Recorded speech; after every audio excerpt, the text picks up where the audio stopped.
Sinanana hey, Z-Pop, Chip Talk, the new generation. Sigana masala nembira gaviwa. Udore babiri, wangu newe, arfunge kutipana ngati kangani. Chingori babiri, ini newe, tumari ndipo bakangoti sangani. Udore babiri, baby girl, kumbo danana. Ini newe, iwewe uneni.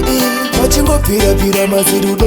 Udore babiri, baby girl, kumbo danana ere. Iwewe uneni. Pachingo pira mazirudo.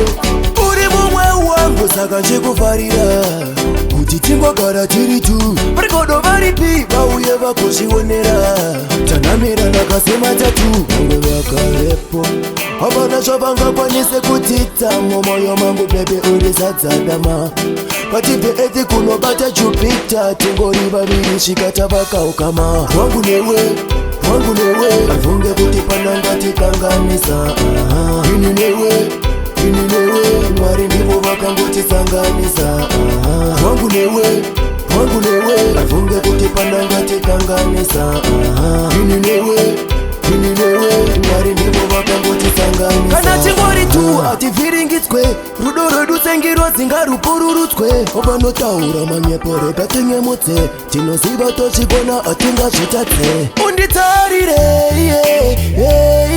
tinofara tiri tuna ndifare ndiri ndegai unditarire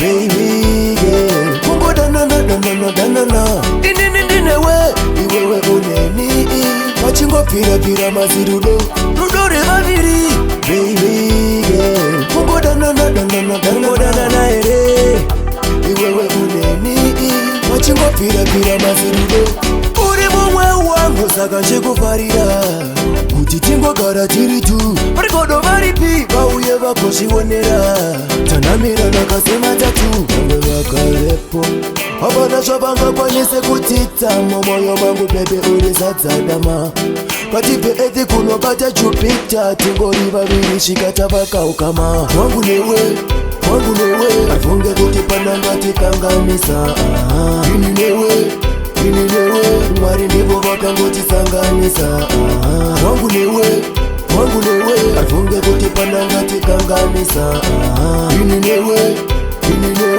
mwari ndipo vakangotisanganisa kana chingori tu hativhiringidzwe rudo rwedu sengiro dzingarupururutswe ovanotaura manyepore patingemutse tinoziva tochigona hatingazvitatse unditarire tinofara tiri tuna ndifare ndiri ndegai unditarire baby girl kumbo danana indinewe iwewe uneni pachingopira mazirudo rudo revaviri baby girl kumbo danana ere iwewe uneni pachingopira mazirudo